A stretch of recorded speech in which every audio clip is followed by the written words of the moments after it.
ഒരു സമാധാനമായിട്ടുള്ള ഗ്രാമം. കർഷകർ വയലിൽ ജോലി ചെയ്യുന്നു, കുട്ടികൾ കളിക്കുന്നു. തീർത്തും സമാധാനമായ ഒരു അന്തരീക്ഷം. ഇപ്പോൾ അപ്രതീക്ഷിതമായി 2 കുട്ടികൾ അവിടെ പ്രത്യക്ഷപ്പെടുന്നു. അവരുടെ ശരീരത്തിനുണ്ടായിരുന്നത് വിചിത്രമായിട്ടുള്ള ഒരുതരം പച്ച നിറമാണ്. അവർ സംസാരിച്ചിരുന്നത് ആർക്കും മനസ്സിലാകാത്തൊരു ഭാഷയിൽ. കൂടാതെ അവർ ഭക്ഷിച്ചിരുന്നത് സാധാരണ ഭക്ഷണമല്ല, വെറും പയറുവർഗ്ഗങ്ങൾ മാത്രം. അവർ എവിടെ നിന്നാണ് വന്നത്? ആരാണ് അവർ? സോ ഇന്ന് ക്രേസി പീഡിയ നിങ്ങളെ കൊണ്ടുപോകുന്നത് വൂൾപിറ്റിലെ പച്ച നിറമുള്ള കുട്ടികളുടെ അടുത്തേക്കാണ്. 900 വർഷമായിട്ടും പരിഹരിക്കപ്പെടാത്ത ഒരു വിചിത്രമായ ചരിത്ര രഹസ്യത്തിൻ്റെ അടുത്തേക്ക്. നമുക്ക് ഒട്ടും വൈകിക്കാതെ തന്നെ വീഡിയോയിലോട്ട് പോകാം. വീഡിയോ തുടങ്ങുന്നതിന് മുമ്പ് വീഡിയോ ഒന്ന് ലൈക്ക് ചെയ്ത് ചാനൽ കൂടെ സബ്സ്ക്രൈബ് ചെയ്യാൻ ശ്രമിക്കുക. 12ാം നൂറ്റാണ്ട് ഇംഗ്ലണ്ടിലെ ചെറിയൊരു ഗ്രാമം സഫോൾക്കിലെ വൂൾപിറ്റ്. വയലുകളിൽ ജോലി ചെയ്യുന്ന കർഷകർ അപ്രതീക്ഷിതമായി ആ 2 കുട്ടികളെ കണ്ടു. ഒരു ആൺകുട്ടിയും ഒരു പെൺകുട്ടിയും. അവരുടെ ശരീരം മുഴുവൻ പച്ച നിറത്തിൽ. അവർ ധരിച്ചിരിക്കുന്ന വസ്ത്രങ്ങൾ ഗ്രാമവാസികൾ ഇന്നേ വരെ കണ്ടിട്ടില്ലാത്ത രീതിയിലുള്ളതാണ്. അവർ സംസാരിച്ച ഭാഷ ഗ്രാമത്തിലെ ആർക്കും മനസ്സിലാകാത്തത്. ഗ്രാമവാസികൾ അവർക്ക് ഭക്ഷണം കൊടുത്തു, പക്ഷേ അവർ ഒന്നും തിന്നില്ല. പിന്നീട് കണ്ടെത്തി അവർക്ക് താല്പര്യമുള്ളത് വെറും പയറ് മാത്രമാണ്. മാസങ്ങൾ കഴിഞ്ഞപ്പോൾ അവർ മറ്റ് ഭക്ഷണങ്ങൾ കഴിച്ചു തുടങ്ങി. അവരുടെ ശരീരത്തിലെ പച്ച നിറം മങ്ങി തുടങ്ങി. കൂടാതെ അവർ സാധാരണ നിറത്തിലേക്ക് മാറി. നിർഭാഗ്യവശാൽ ആൺകുട്ടി ശാരീരിക പ്രശ്നങ്ങൾ കാരണം കുറച്ച് ദിവസങ്ങൾക്കുള്ളിൽ തന്നെ മരിച്ചു. ഗ്രാമവാസികൾക്ക് അതൊരു വലിയ ഞെട്ടലായിരുന്നു. പെൺകുട്ടി മാത്രമാണ് പിന്നീട് ജീവിച്ചത്. അവൾ പിന്നീട് ഇംഗ്ലീഷ് പഠിക്കുകയും സമൂഹത്തിൽ ചേർന്ന് ജീവിക്കുകയും ചെയ്തു. അവൾ പിന്നീട് തൻ്റെ കഥ പറഞ്ഞു. നമുക്ക് നോക്കാം ആ പെൺകുട്ടി പറഞ്ഞത് എന്തൊക്കെയാണെന്ന്. അവൾ പറഞ്ഞത് ഇങ്ങനെയായിരുന്നു.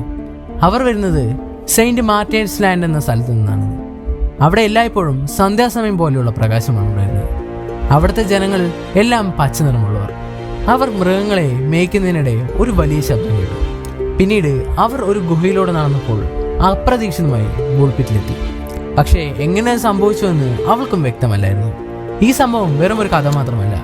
2 പ്രശസ്ത ചരിത്രകാരന്മാരായിട്ടുള്ള വില്യം ഓഫ് ന്യൂബർഗും റാൾഫ് ഓഫ് കൊഗേഷനും വേർതിരിച്ച് ഈ സംഭവം രേഖപ്പെടുത്തി.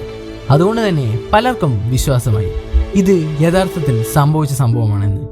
ഇതിനു പിന്നിൽ ആളുകൾ പറയുന്ന സിദ്ധാന്തങ്ങൾ അഥവാ തിയറികൾ നമുക്കൊന്ന് നോക്കാം.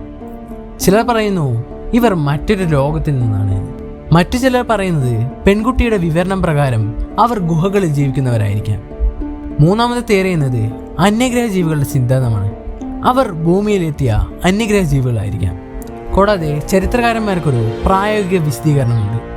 അയൺ ഡെഫിഷ്യൻസി കാരണമുണ്ടാകുന്ന ക്ലോറോസിസ് എന്ന രോഗം ശരീരത്തിന് പച്ച നിറം നൽകും.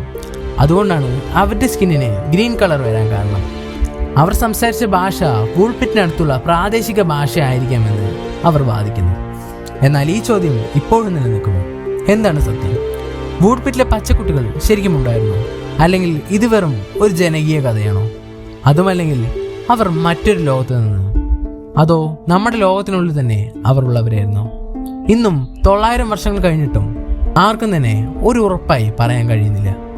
വൂൾപിറ്റിലെ പച്ചക്കുട്ടികളുടെ കഥ ചരിത്രത്തിലെ ഏറ്റവും വിചിത്രമായ ചുരുളഴിയാത്ത രഹസ്യങ്ങളിലൊന്നാണ്. നിങ്ങൾ എന്താണ് കരുതുന്നത്? രോഗം കൊണ്ടുണ്ടായ കഥയാണോ? അതോ അന്യഗ്രഹ ജീവികളുടെ സന്ദർശനമോ? അതോ മറ്റൊരു ലോകത്തിൽ നിന്നെത്തിയ യാത്രക്കാരോ? നിങ്ങളുടെ അഭിപ്രായം കമൻറ്റിൽ രേഖപ്പെടുത്തൂ. സോ ഇന്നത്തെ വീഡിയോ നിങ്ങൾക്ക് എല്ലാവർക്കും ഇഷ്ടപ്പെട്ടു എന്ന് വിചാരിക്കുന്നു. വീഡിയോ ഇഷ്ടപ്പെട്ടാൽ ലൈക്ക് ചെയ്ത് ചാനൽ കൂടുതൽ സബ്സ്ക്രൈബ് ചെയ്യാൻ മറക്കരുത്.